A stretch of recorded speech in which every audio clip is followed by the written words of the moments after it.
Did you know that all property managers are not created equal? In fact, I know for 100% certainty, I have experienced this and witnessed this. I've had clients where the property manager has collected rent and not paid it to the landlord, to the homeowner. They've done repairs to the property incorrectly. They have told the landlord or the owner they did repairs and didn't do repairs. In fact, I've seen landlords collect security deposits on behalf of the homeowner and not pass it on. So there's a million different things that are going to set different property managers apart, the good ones from the bad ones. And tonight, Dan Borrero and me wanted to kind of discuss the difference between a good and a bad property manager, because it could be the difference in you staying in business or going out of business, and or it could be the difference with you making money or not making money. So every Sunday dinner, we go here live and we will take your phone calls for the next 1 hour talking about property management and how we can help you find the best property manager for you. Greetings, class. Let's see if Dan is going to join us tonight. I don't know. It's something when you deal with a grumpy real estate investor, he doesn't have to do this. He sent me an article and directed me to open this article for him. And I don't know, I guess it's okay. So let's get into it. Somebody sent me an article this over the weekend. How do I share screen? We've got some goodies coming up for y'all too. Should I share screen? Look at this. This is going to be something. Can you believe this, y'all? Can you believe this? Oops. Where'd it go? Former We Buy Ugly Houses franchise owner to plead guilty in fraud scheme that cost investors $40 million. Now, some of you may know, may not know, I used to be a franchisee with Homebesters. I had a franchise. Cost me an arm and a leg. So I know what these people don't want to be associated with any type of fraud. So I know they're separating themselves from this. Former operator of one of the largest Homebesters. And if you don't know Homebesters, they're just a franchise you can buy, a house flipping franchise. That's what they do. Has pleaded guilty of wire fraud. Now, this is particularly timely because I've got another article we're going to be talking about with this young lady right here, Attorney General Letitia James. And once again, wire fraud. I don't think people understand wire fraud. It has some immense teeth. It can really come after you. We're going to cover all this stuff tonight. And we're going to be opening up a new training for y'all. Training you how to find the best property manager. Federal prosecutors in Texas identified 80 victims, defrauded up nearly $40 million. Right? I want y'all to see. So let's just compare these two. Wire fraud here, $40 million. And my lady here, right? My one lady. Oh, this Dan. Let's see what Dan gonna say. Dan Borrero. Yo. What up, brother? Are you going on or not? I'm waiting. Yeah, I'm on. I'm live right now. I'm already on. Not on the link you sent me. Ew, okay, I send another one then. I send it right now. Bye. Thank you. I don't know what's wrong with this thing. Hold on, y'all. Let me get Dan on here. Yeah. Stop sharing. What is this? Invite guests. PG3. Y'all. Hold tight, y'all. Just bear with me. Let me get Dan on here.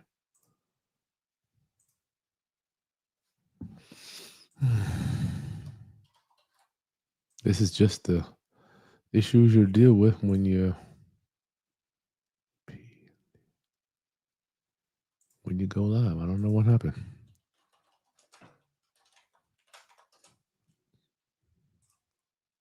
That's weird.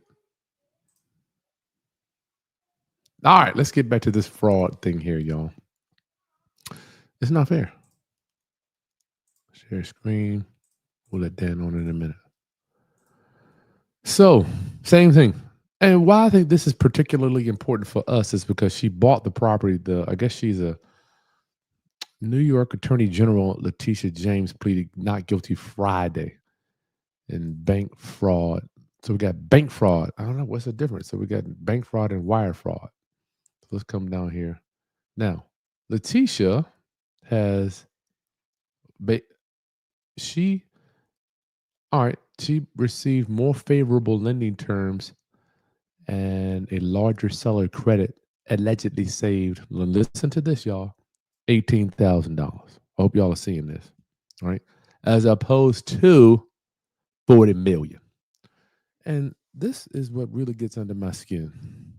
When they want to come for you, they will come for you. So let's talk about Letitia. Now, what happens is people will buy a piece of real estate, right? And they'll say, I'm going to move into it. But then they'll change their mind or they won't move into it. So let's read this together. It's not about me. Da, da, da, da. Let me show you what she did. The indictment alleges that James misrepresented how she would use a house she bought in Norfolk, which is where I'm at. Oh, I had to tell you.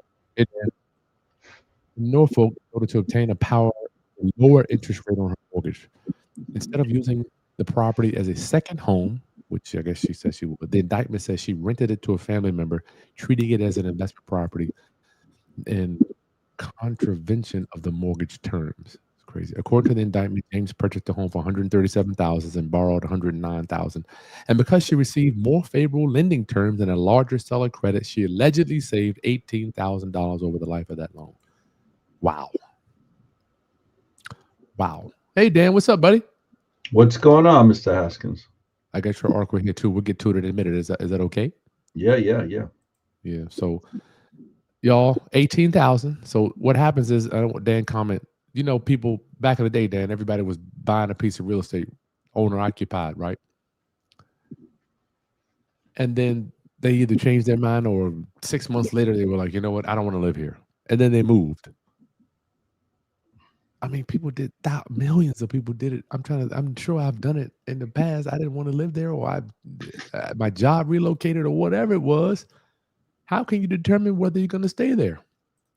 And what happens is, if the people want to come to you, they will find anything to come for you. Dan, what's your opinion, buddy? I've never done Did it. you see it? I don't advise people to do it, and it all depends on your risk tolerance. You know, thousands of people do it. God knows how many. You know, they catch such a small portion of them. Yeah. But the reality is, I tell people when they bring up a Letitia James situation, I tell them that she should get the same amount of time that Donald Trump gets.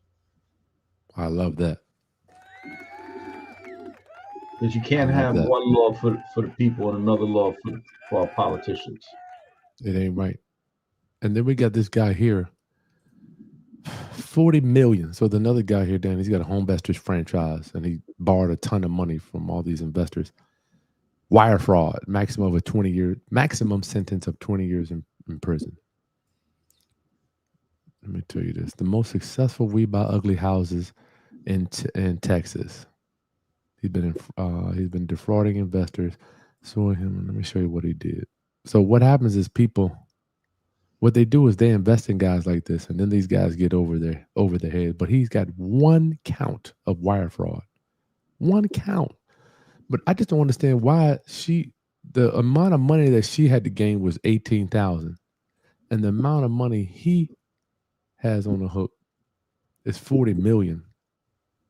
I just don't He got understand one the system. count of wire fraud. I mean, he got one count, man. The truth of the matter is, people, that you can't do $40 million without having hundreds, maybe a couple of thousand wires. So it's impossible to have just one count. And Dan, I'm so glad you picked that up. But Dan, wire fraud could be one of a million freaking things. I mean, you could have said something and then you wired it to the dude. It could be a million things, man. I'm sure. I'm not saying that I've committed wire fraud, but even if you could get hemmed up doing this, not knowing that you're doing it. So for instance, if someone wants to let you borrow $3,000. They might be a family member. I'm just giving you an example. Somebody let you borrow money as a buyer, and then you use it to buy a piece of real estate, and they wired the money in. Right there, you're in wire fraud from a family member, and you're like, all I did was borrow $3,000 from my cousin. What the hell? How do you know? How do you know? So I guess I'm just trying to make everybody aware. Sometimes you could be doing something and you have no idea what it is that you're doing. And then the people come for you. Dan, I just don't think it's fair, dog. How do they expect us to stay in business? Well, look, us as investors, we truly need to walk that fine line. Mhm. It takes us years and years to build up our wealth and our brand and our respect on the name that the respect that our name will demand. It only takes one Yep. mistake to have it all taken away or tumbled down. So, But Dan, is it really a mistake?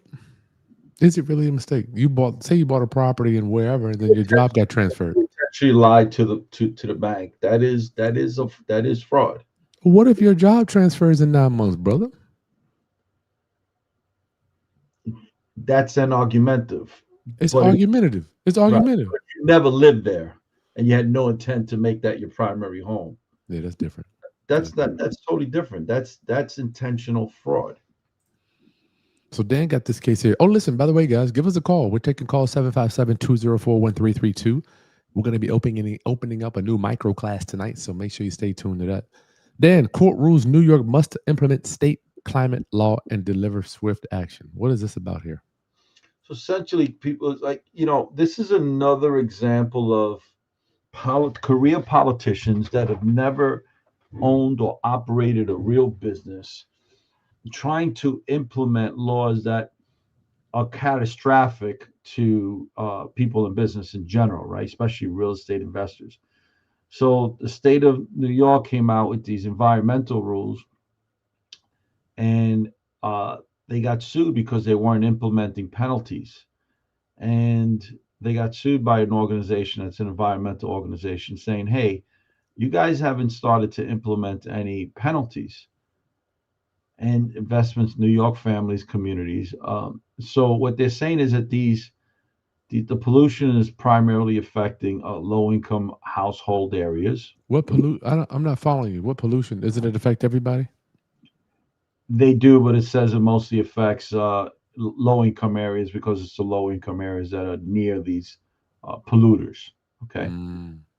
But this is where it gets me. So the federal judge said, "Hey, to New York State, you came out with these laws, you now have to implement them." Mm-hmm. And the attorney's argument for the state of New York is the rules are too encumbersome, and we don't know how to objectively enforce them.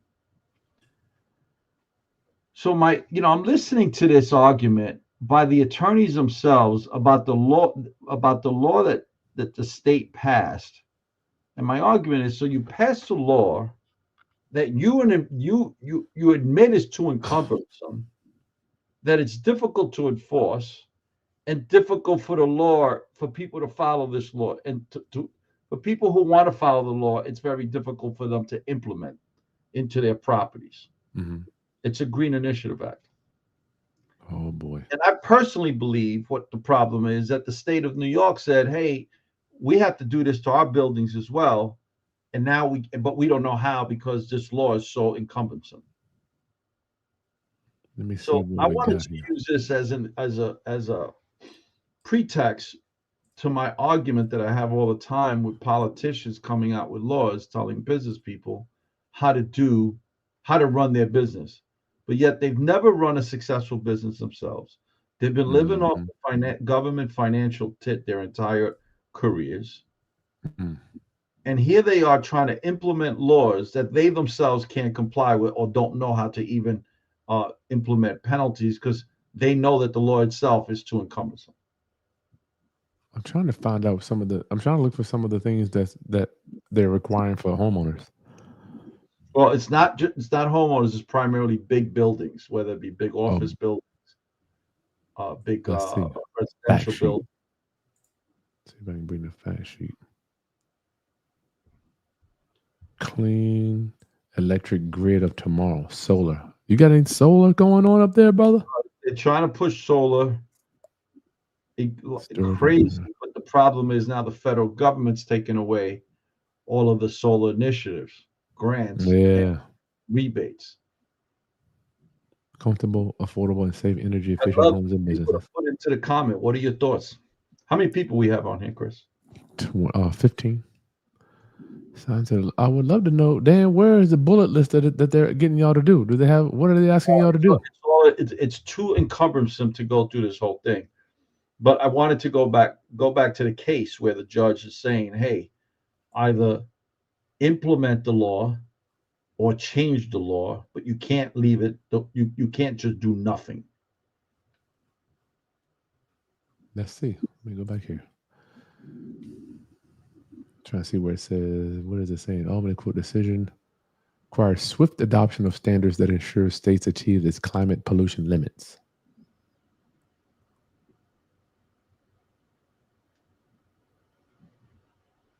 Strong program, additional cost-effective approval.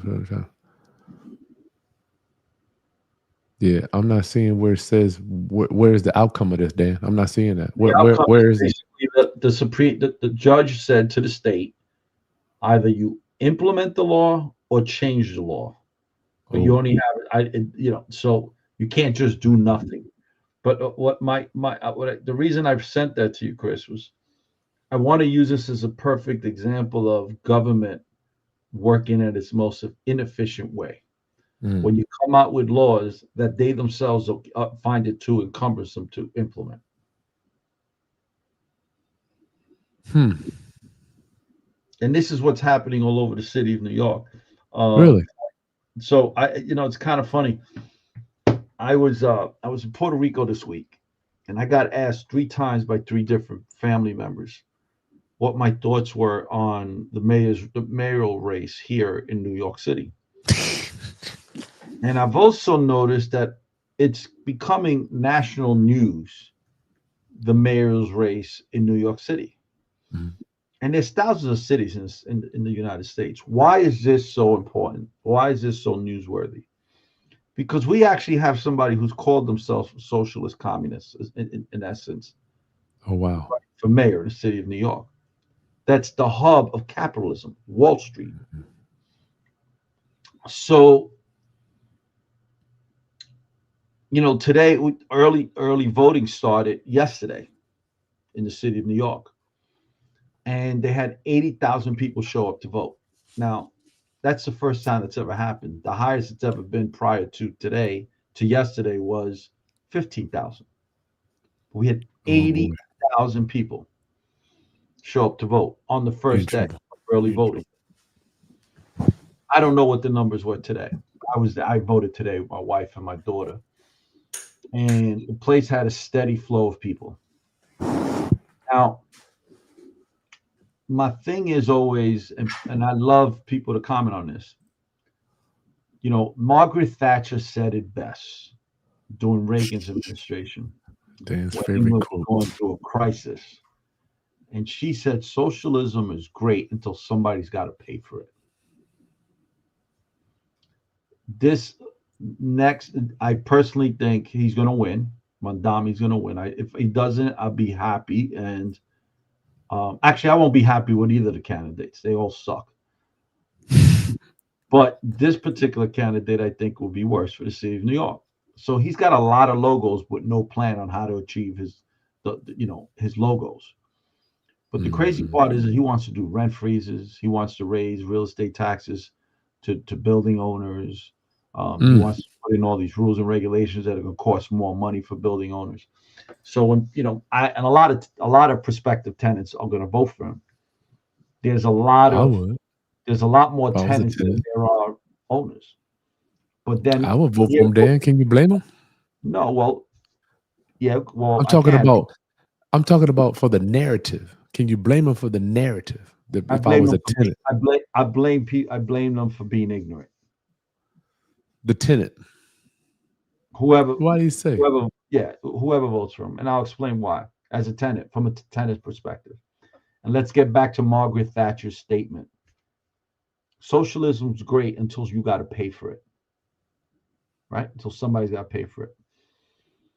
If my rents can't go up, but you raise my taxes, you raise my water and sewer charges, you raise the cost for maintenance, or you put in more rules and regulation that increase my overhead, but my rent stay here. Look at what's happening. All of my expenses go up, but my rent stays here. What do you think is going to happen to the services that I have to provide? So instead of my exterminator coming once a month, he may not come at all anymore because I can't afford it. Instead of me having a response time, if not the same day, the next day, it's not going to happen because I'm going to have to cut back on my staff. Instead of you calling the office at any given time and getting a response, somebody pick up the phone. It's not going to happen because I got to call up. I got to cut back on my staff. Instead of the hallways getting swept twice a week and mopped once a week, it may get swept once a month and mopped every 2 months. Wow. Right? Instead of when the roof is leaking, me just replacing the roof, I'm going to patch it up and then the leak is going to happen again. Here is where then all the stuff you're saying here is why I have such a battle with being in the capitalism versus socialism. And I'm not saying either one is right. Capitalists, we need to raise prices to meet market, right? What you're saying, price got to go up, meet market. Correct? Yep. Price got to go up, rent got to go up. Period. If they raise, when does it stop, Dan? When does the capitalist stop? When does it end? It really doesn't. That's my point. But my point is, instead of you giving away free, because you're so concerned, and let me tell you something. Here in the city of New York, there is a rightful concern on the cost of housing. No doubt. There is a rightful for it. I'm not saying we should not be concerned with it. What I'm saying is that the rules and regulations that they implemented, these fools, these idiots, They have no idea what pieces of crap sitting in the city council, the state assembly, the governor's office, and everyone in between. Instead of coming out these rules that blame us, why don't you stop raising my real estate taxes? Why don't I needed to do exterior work on one of my buildings. The whole job was $55,000. I spent almost $20,000 in protective scaffolding just because the city put that into place. Well, then they have to look for other sources of income because they have to show a profit, right? And then they have to pay people on the staff, right? Don't they have to keep raising stuff, real estate taxes to keep paying the increases in income? Exactly. Now let's go a step further. Rules and regulations they came out with in 2017 and 2019 against rent stabilized building owners. That's the craziest shit I've ever heard. What article you read? There's anywhere between 100,000 to 200,000 empty apartments because landlords can't afford to renovate those to meet the guidelines to basically put between $90,000 to $100,000 into an apartment to get such a bullshit increase that they can't afford to do the work. They can't afford to do it. Yeah, it's cheaper to leave the apartment empty. I couldn't imagine having rent caps on my properties. I couldn't. Think about that, guys. On top of that, Brian now you want to implement that on my buildings. I stay away from rent stabilized buildings. You want to implement that on me as well. That's deep. What's going to happen? Guys like me are going to say, screw that. I'm not fixing anything. I'm not buying anything. See, government doesn't provide housing. We do. Entrepreneurs do. Chris and I do. We provide housing. Yep. If you go to government housing, you're going to go to the New York City Department. You're going to go to NYCHA, which is New York City, New York Housing Authority. New York City is the largest landlord in the state of New York. Meanwhile, they got people living in the projects. Yep. Roaches, rats, filth, elevators not working, lead paint, galvanized crime, drugs, asbestos. Guys, if they, so now I say to all of these candidates, you've all worked in the government. You own that. All these candidates own that, but they want to tell us how to do this job. That's what they do, brother. Listen, y'all, call in with your questions. We'll be here for a few more moments. 757-204-1332. Dan, let's talk about our class coming up this weekend. Not this Let's do weekend, it, coming man. up. Y'all, we have heard you and we are responding. Listen, how to find the right property manager. What I have learned, the property manager will make or break your real estate career. I have seen homeowners and investors and landlords get completely robbed dealing with the wrong. Dan, we're dealing with it right now with the clients in our mastermind, trying to clean up all the mess that property managers have created on us landlords. So, and they're not all created equal.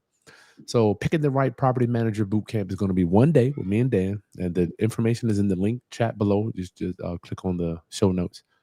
Dan's got a checklist. He's going to give you a questionnaire, how to pick it, what to tell these people when you're interviewing them, because you can't just take the first one that comes through the door.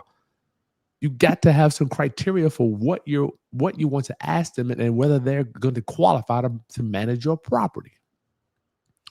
Dan?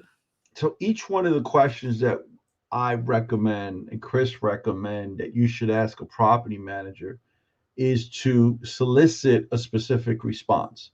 Yep. Depending on that response may lead to additional questions, right? But just because they're property managers doesn't make it that they're good property managers. Or doesn't even, and maybe they may have all the systems in place that make them attractive. That doesn't necessarily mean that it's gonna you're gonna resonate with that person, or they're easy to communicate with, right? So the primary thing when you're picking a property manager, especially if you're an investor from out of state, is their communication skills. And we're going to go through all that, and we're going to go through, what kind of a operating system that they should have so that you have access to. We're going to go through how many doors a property manager should be already managing. We're going to be going through how you could verify whether they're good property managers or not. It's not just, not every property manager is a good property manager. The reality is that I find, and I don't know this to be true as fact, but based on my experience, there's so many sectors within the real estate business, right? So just because you go to one realtor, I'm not going to go to a realtor that specializes in commercial real estate to buy my single family home. And I'm not going to use my single family home realtor to go buy my commercial real estate. And even down in that.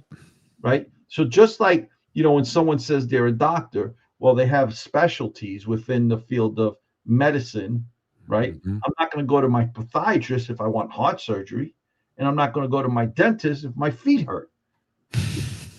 Right. Well, property. So this, and in our business in real estate, there's people that specialize in different segments. Look at Chris. Chris is the king, right?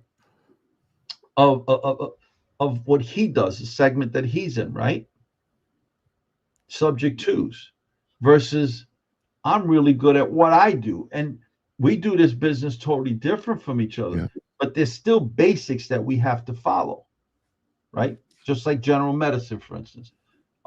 So, our thing is we want to help you find the best property manager that's going to fit your personality, your communication with the people you want to resonate with, as well as how effective are they and how good are they at doing what you're hiring them to do. That's right. And then how to verify how effective they are, because everyone's going to tell you how good they are, but how, you have to verify, right?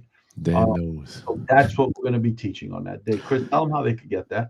So listen, guys, register for the class. It's a one-day class. You hang out with Dan and I for one Saturday. The information is right below. All you got to do is click somewhere down below in the show notes and get registered up. Early bird registration is open now. Don't think about it. Just do it. If you sit around, I know for me, I can't think about it. The more I think about it, I won't do it.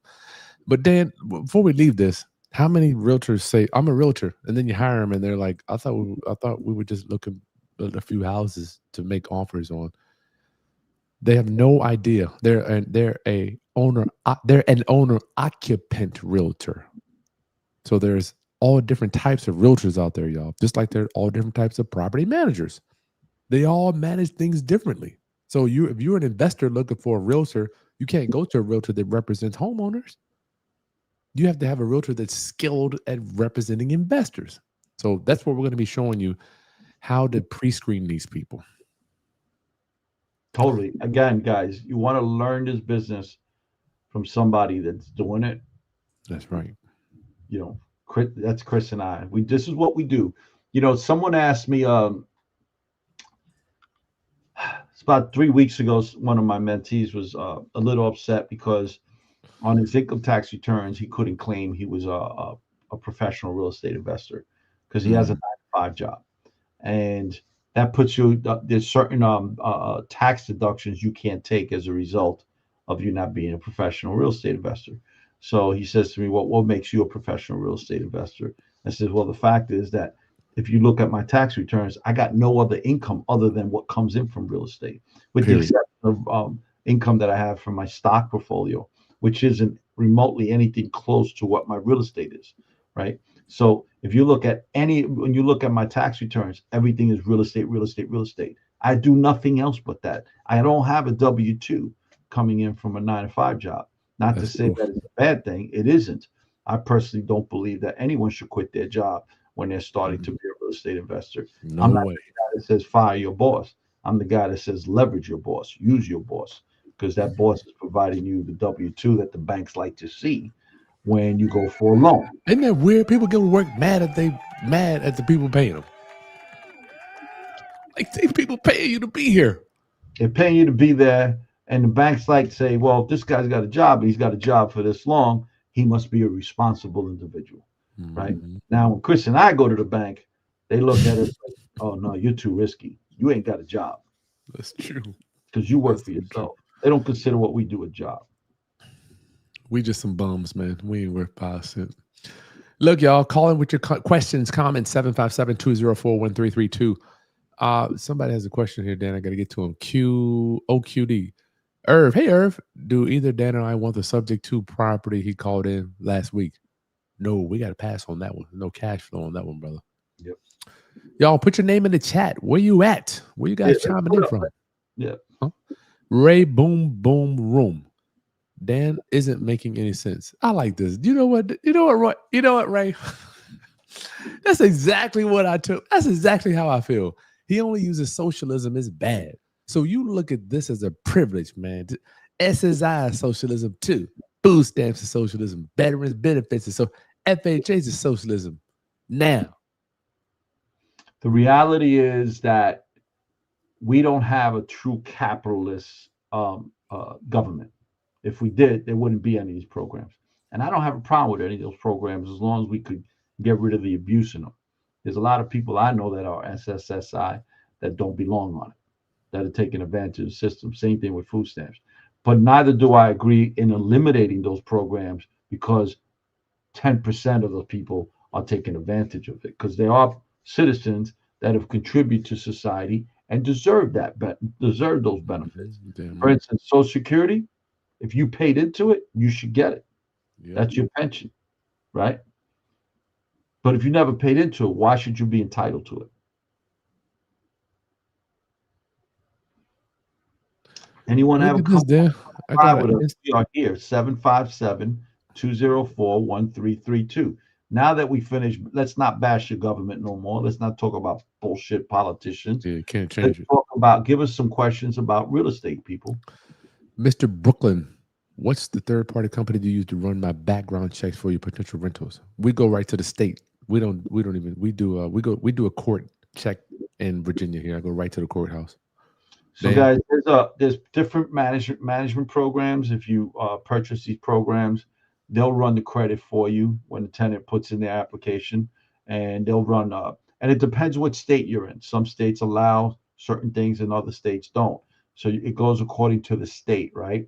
So like in Florida, for instance, I could run a credit check, housing check, criminal check, right? All through that program. Now, I'm not going to share with you the program only because it's the third management program that I'm going through right now, and I decided I don't like it. So When I find the one that I truly like that covers every aspect of the management side, I'll be more than happy to share that. So Dan, I wanted to for tonight regarding the taste of the market, the taste, how things are moving, right? And I know people get super excited. I went to go see a house. In fact, I'll bring it up here. I went to see a house the other day. I wanted y'all to see this. Dan, just tell our viewers to help us unpack the fact that he who wants the deal the least wins. You just kind of, because people are so excited to buy a piece of investment property. I'm going to show you something tonight where I don't think the guy should have bought it, but he did. Chris, someone's Because I hear asking. you say all the time, I ain't buying nothing right now. Like, me too. I'm like, I didn't buy nothing. I mean, I don't want to buy anything. I mean, if the deal's really good What? right now, but it's not like I'm out there knocking down doors to get them. No. There's a Chris. While you're bringing up that article, Y'all, my real Brooklyn estate. wife is saying, Okay. hey, Chris, comma, how important is credit score for potential tenants? That's a question for you. Oh, I don't see that. But I see. Where is that one up there? Is that on IG or it's on? Oh, that's on. Oh, I see it. My bad, Mr. Brooklyn. How? So let's do this. Let's get both of me and Dan both chime in on this. Y'all, I want y'all to see this house. This is gonna blow your mind. I've got it here. Brooklyn, Mr. Brooklyn. So credit for me is irrelevance because I am in the challenged credit business. We provide home ownership for people that can't necessarily go out and get a loan. That's my tagline. So if you got 5, 8, 10,000 down, I don't even care about your credit. So because I know if you stop paying, here's the beauty of my system as opposed to Dan's, right? So both of them run, both systems you can run.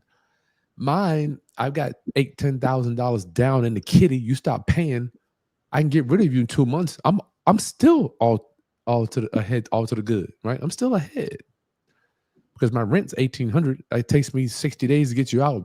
If you dig your heels in, if you really dig in, it'll take me 90 days. But most of the time, I can get you out 45 days.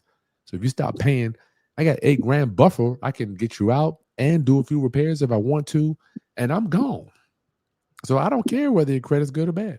No matter to me. Yeah. So in my Dan's case, different. Dan, right, tell him. in my case, credit is extremely important to me because your credit score determines how good you are at paying your monthly bills, right? I don't have that luxury that Chris has. When a tenant comes to me in New York City, I know that if he's a bad tenant or she's a bad tenant, it's going to take me anywhere between 18 months to 36 months to get rid of them. That I'm not going to be collecting rent for. In addition to that, I can't take more than one equal to 1 month's rent for security. So if the rent is $2,000, I can't take more than $2,000 as security, and it's going to cost me $2,500 in a retainer fee just to start the case. That's not even all the rest of the money that it's going to cost me to get rid of that tenant. So with me, credit is extremely important. So if you come to me and you have less than a 700 credit, I'm not even going to look at the application. Now, I want people to know this. I've had Section 8. What, Dan? I've had Section 8 tenants that I will even lower the credit requirements to like 670. And I've had Section 8 tenants that are really good payers, really good tenants, and their credit score comes in above 670. Because just because you're on government, on some type of a government housing voucher doesn't mean that you don't pay your bills, right? The difference is when they come to me with a government voucher, I take away the income part of that research because the government's paying the rent. I just need to make sure they have enough income to pay what they need to live on, enough food, electric, gas, as well as the portion of the rent that they're responsible for, right? So, my Section 8 tenants go through the same process as the tenants that have regular jobs or don't have any vouchers. I hope that helped you out. We got a ton of questions and nobody's calling in. That's fine. It all depends where you're practicing. That's right. Ronald Brown, what's a good interest rate for borrowing private money? I would say anywhere between 7 to 8%. But I'm not going to say, I would say. What we pay is between 7 to 8%. Okay. And it works out for us. All right. Dan? Yeah, again, Dan don't it really borrow works that much out money. for us. The reality is, the more you do this, the lower you're going to get interest rate. Lenders to lower the interest rate because you have a Mhm. road behind you, like Chris always says. There's a road behind you, right? That's Of proof right. that you can actually overcome the challenges and get the job done, right? Because the truth is, there's always going to be challenges. Always going to be challenges. So private money, if you're not raising private money, y'all, please at least consider it. And you can go to my website and get the class. That's how we stay in business. I just borrowed just a couple $100,000 recently. So while HELOCs are changing, that's right, that HEI. Dan, I you want heard to of it? get back. I want to get back to that credit and the background check and the credit check. I want people to understand this. Chris, like when I give you an apartment, when I rent an apartment to you, let's say it's in New York City, that door on average cost me about $250,000 to $400,000. What you That's what mean? it cost me To to manage for the acquire year? it. Oh, No, to acquire it and to renovate it. No less than 300,000 to 400,000, right? Sometimes higher. So I'm giving you my asset, not only to live in, but to take care of. So hell yeah, I'm going to do a severe background check. And yes, I will leave that apartment empty if your credit sucks and if you show a history of getting evicted by other landlords, or if you're a pig, or if you're just a derelict. I'm not going to give you my $400,000 asset. dang, you crazy. Listen, y'all, don't forget below in the video description, we have the property management, how picking the right property management boot camp. Okay. So we're going to be teaching you guys exactly the steps to go in there, where to locate them, what to ask them. We're going to be giving you a questionnaire, giving you a checklist on how to find the right ones, because these property managers will destroy your career. I've had plenty. Dan and I, that's what we do. We have tried to clean up several investors that have had horrible experiences with property managers. I remember one time I had a client call out 1 second. Dan, they were telling my client they were doing repairs, holding back money from rent, and they weren't doing the damn repairs. It's really sad out here, man. Caller, you on the line with Chris and Dan? State your name and where you calling from. Hey, Chris and Dan, my name is Miles, calling from California. Miles from California. How are you, Miles? Miles, Good, right? good. Yeah, Miles.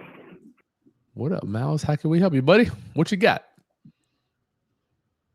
Yeah, I wanted to ask a question about a situation where I bought a house here in East Oakland in 2020.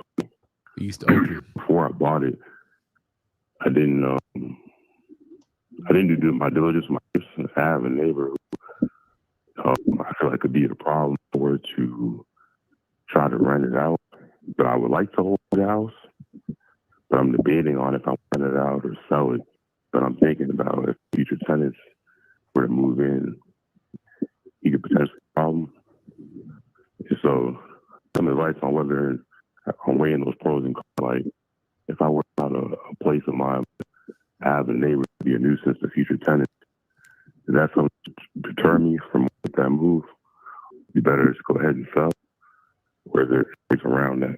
What's wrong with the neighbors?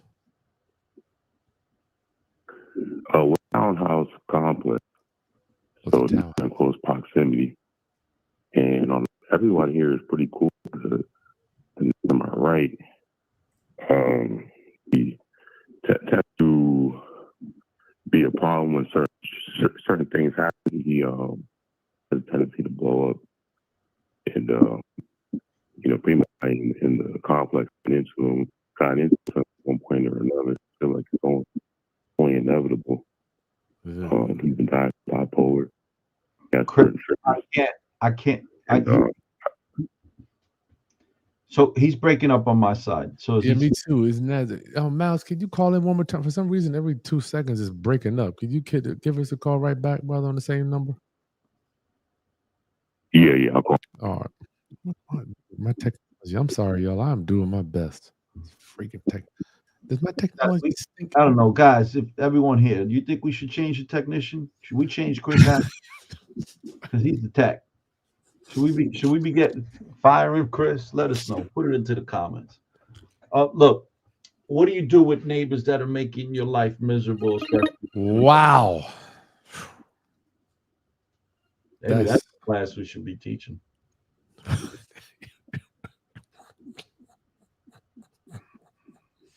Miles.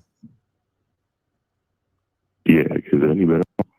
No, for some reason it's clicking. We're gonna make it do it though. That's just my tech. Miles, let me ask you a question, Miles. Is there an HOA in this community?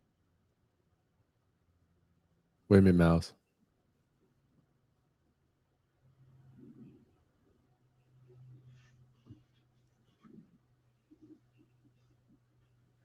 Is he there, Chris?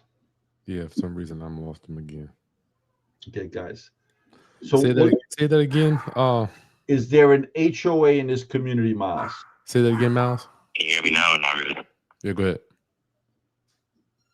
Yeah, there's a HOA, but the HOA is only ran by one lady, and that one lady doesn't really seem to have much authority over them. I think they have some past history, so when she tells him to do things, he doesn't really listen.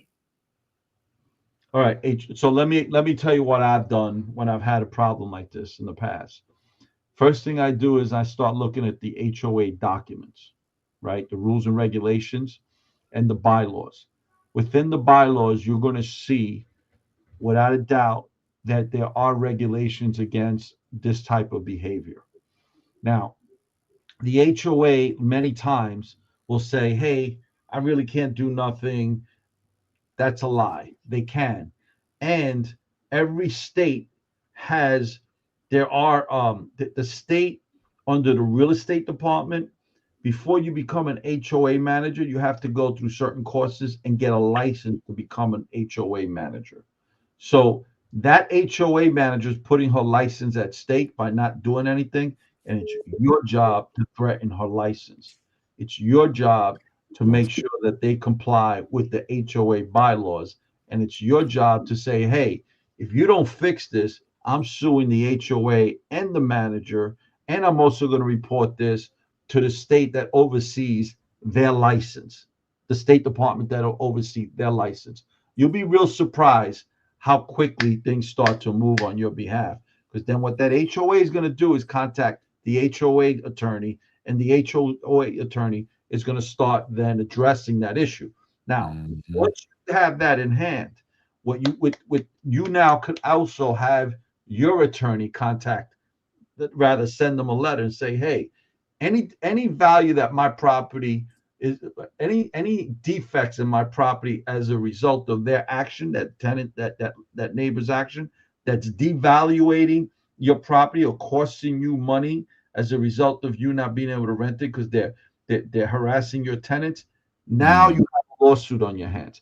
Now, yeah, they may be they may be mentally ill, but you'll be surprised how lawsuits all of a sudden correct mental illness. Quick. That is true. That's true. Real quick. Even if they're mentally ill, somebody's in charge of them. That's right? That person. There you go. That's so true. You'll be real surprised how quickly that gets resolved. He might have to spend a little bit of money, write down $500 on a letter from an attorney.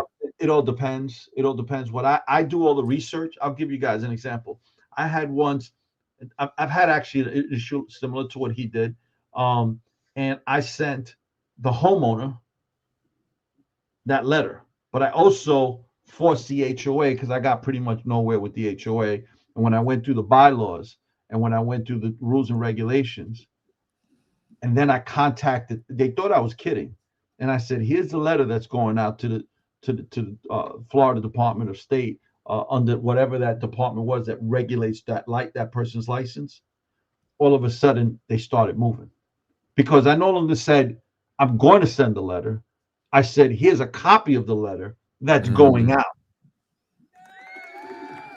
I love that little thing at the end of the letter, little CC, like this went to Correct. whoever. That is Correct. powerful, dog. Real You put an powerful. agency on there. Yeah, you put an agency on attorney that you like. They're getting the letter too. I love So, those. Man. unfortunately, sometimes you got to force people to do their jobs. Yeah, that's true. Miles. You need that HOA, those HOA documents showing that they started to move against this person as well, because that's validating your argument that you're going to give to your attorney to also move against them. Yeah. Mouse, get out there. I don't know if I want you to sell the property. We didn't get to the numbers, but before you make any decision, see if you can. A lot of us want to look for stuff out in the atmosphere, right? But sometimes it's good to kind of like see, can I fix what I have right here, right? And I think what Dan just gave you, that's exactly what I would do. Don't do, Dan, I'm telling you, those letters, a letter save your ass, man. From the right person, it would change your outcome. All right. And nothing should go out that's not certified return receipt, as well as first class mail, right? Both. Just do both. Always. Always. In Brooklyn, Mr. Brooklyn, you're right. New York City is a different atmosphere of Virginia regarding rental properties. Absolutely. And Dan says it all the time. He wouldn't even buy in New York if he didn't have to. Shit. I don't blame him. I actually haven't bought anything in New York in years. I just sold I never thought I'd sell one of my buildings, and I just sold it. One of them in Brooklyn last year. Oh, wow. That's right. I remember that one. So this, guys, I wanted to show this as a rental property in here in downtown Newport News. I wanted to just show y'all, like, people think just because somebody wants to sell a piece of investment property that you got to buy it. So somebody called me with this lead the other day. You see how close this house has a gangster lien? You see how close it is right here? See, Dan, in Virginia, this is not indicative or desirable. Like it might be in Brooklyn, where you at. But when you think about Virginia, you think about land, you think about space, you think about yard.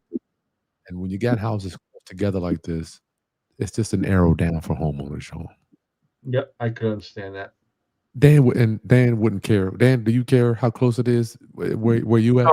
In Brooklyn, no, because that's normal. But once you leave city environments, no, that's not something I would consider to be desirable. It's going to be harder to rent because people aren't accustomed to that, because they have other properties where they find that gives them more space in between each other. That's right. I just want to quickly show y'all. This is what I just looked at the other day. When you walk in, y'all, the floor was bouncing. I want y'all to see. When the door... Have joist problems. Yeah. When the door... Watch this, y'all. The door wouldn't stay open. It's got what I call the gangster lien. What happens, y'all, over time, houses... There you go. I'm not laughing at the lady's house. I'm just saying, if you're new, you won't even see this. You'll walk right by it, and you'll be like, "Woohoo! I got a new house, y'all!" And then Dan will go look at it, and you'll be like, "I don't know." You might. So you must notice. So I saw the stopper at the front door. This is little things, y'all. That's telling me that the joists are rotten and the house is moving over. There you go. So the gangster lien, y'all, you got to pay attention. You can't get excited over a house. We get excited over numbers. That's all we care about. And I want people to know, Chris is walking through this house and see how the house is talking to him. The house told him there's a gangster. The door told him there's a gangster lien. Yeah. The door stop is telling him that's a problem. I see that door stop right there. The house told this. Chris opened the door, and the door telling him there's a problem. The house will always talk to you, people. You just need to know how to listen to when it's talking to you. Well, I'm gonna do a video on this later. I love the way you said that, Dan. It's weird. You don't think about it because you're doing this shit for so long. I mean, it just comes second wind, man. The property tells me I could walk through the hallways and I'll know which tenant's the problem just by walking through the hallways. The building's telling me who's the problem. And if I really want to confirm it, I go to the garbage cans. The garbage always tells you who the problem is. Blunt guts, beer cans. What else in the garbage can? If I see a bag and I open it up and it's in the regular garbage, but it's not it wasn't recycled. Like there's letters in there. I open it up. On the letters, it tells me what apartment it came from, right? So I know that that tenant refuses to recycle. So I know I'm gonna have a problem when I put one of my supers in there. My super's gonna be going nuts, right? So, if they're not recycling according to the laws in the city of New York, I know that tenant's the problem. The garbage always tells you that the building is going to speak to you. When I'm walking in the building and I see bicycles and carriages and tools in the hallway in front of their door, yeah, I know that tenant's a problem. That tenant seems to think they could do whatever they want. Now I'm going to come to that new sheriff in town, and they're going to be, well, I did it before. Well, you ain't doing it now. I don't give a shit what you did before. I love it. So, but I already know the apartment's going to give me a problem. I never saw the tenant. Didn't have to talk to the tenant. The building told me who the problem was. I love it. All right, y'all get registered. Early registration is open for the property management boot camp. It's going to be one day with Dan and I teaching you how to find the right property manager. Yes, you can go out there and try to do it yourself. Go out there and pick with the right one you think you need to have. I promise you, they're not all created equal. And with the experience that Dan has had for decades doing this, there is a specific way that you need to pre-screen these people. Okay, we don't go in there. We don't take the first one. We don't go in with the one that we like or the personality or the one that has the pretty office and none of that stuff. There's specific things to look for when you put real pretty receptionists. Don't you love those things? Oh, man. And they like, can I get you a cup of coffee? Can I get you a bottle of water? And they're real like flirtatious. Those are the ones I stay far away from. They're trying to get my guard to come down. Those are the ones you have to run from. The link is in the show notes below, y'all. Get empowered. Empower yourself so you have the skills and the tools when you talk to these people so they don't jerk you around. I have horror stories that I could share with you from property managers that have just raped, stole and drug over the coals. Dan and I, what happens is, class, they call Dan and I for consultations after they've hired. We are flying to another state to clean up a bad property management deal, y'all. So this is real world application. I'm not here to. This is not a guru talk, right? This is not what we read. I want y'all to make sure that what you're getting. Share with them. We're going to be in the state of Kentucky on the 9th.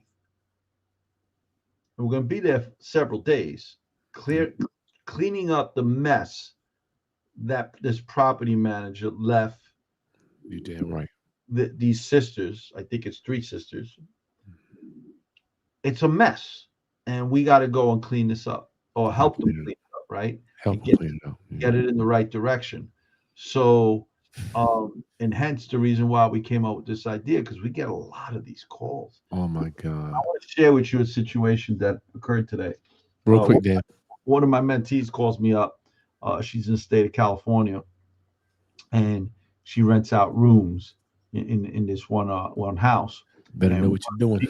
One of the people that the person was leaving has been giving her a problem since the day he moved in. So he was supposed to have left already at the beginning of the month, the end of last month. So, and he keeps parking his car there. So she had the car towed. And she has up the proper signage saying, hey, unauthorized vehicles will be towed at the owner's expense. And this is where you got to go get it. And this is the phone number, the whole thing. Well, the guy showed up with the U-Haul truck and took all his stuff out. And he says, but I'm not giving the keys or surrendering the apartment and not signing anything that I surrendered the room until you bring back my car. So she calls me up and says, what do I do? I said, well, is he volatile? She says, yeah, he's threatening me and everything else. I said, okay. I says, are you on the right? Yes. However, that doesn't mean that you're going to win. I said, if I were you, I said, did you find out how much it would cost for them to release the car? She said $700. I said, have him sign the document that he relinquishes his rights to that room at that property. He's got his stuff in the U-Haul truck already, and pay the $700. And she says, but why would I do that? Why would I do that? I said, because it's going to cost you more than $700 in a retainer fee to start a court case. I love this. So just because you're right doesn't mean that you're going to, that you know, it's cheaper to pay him the $700 to get his car out of the tow than to go I through the love fight. this. There's a rule in business, y'all. You got to get it. If you don't get anything from the night, please listen closely. Listen closely. I learned this from Dan Kennedy. If you're an entrepreneur, you can be right or you can be rich, but you can't be both. Okay. Say it again. Say it again. You can be right or you can be rich, but you can't be both. Okay. So the whole time Dan is telling me this story, I'm like, I pray to God this lady don't choose to be right. I don't want to be right. It's cheaper to pay the $700. I don't want to be right. I'd rather be rich. I don't want to be right. So she said, I'm going to call the cops. I said, what are the cops going to do? Cops are going to tell you it's a civil matter. Yep. I said, look, I'm not an attorney. And I'm going to say again, I am not an attorney. Kris and I are just people that have a lot of experience. So, yeah, is it going to piss me off if I got to pay the $700? Yes. Am I going to go to sleep without thinking about it? Yes. Because it would have cost me a whole lot more. If I get into a fight with the guy, I got to pay not attorney, a criminal attorney.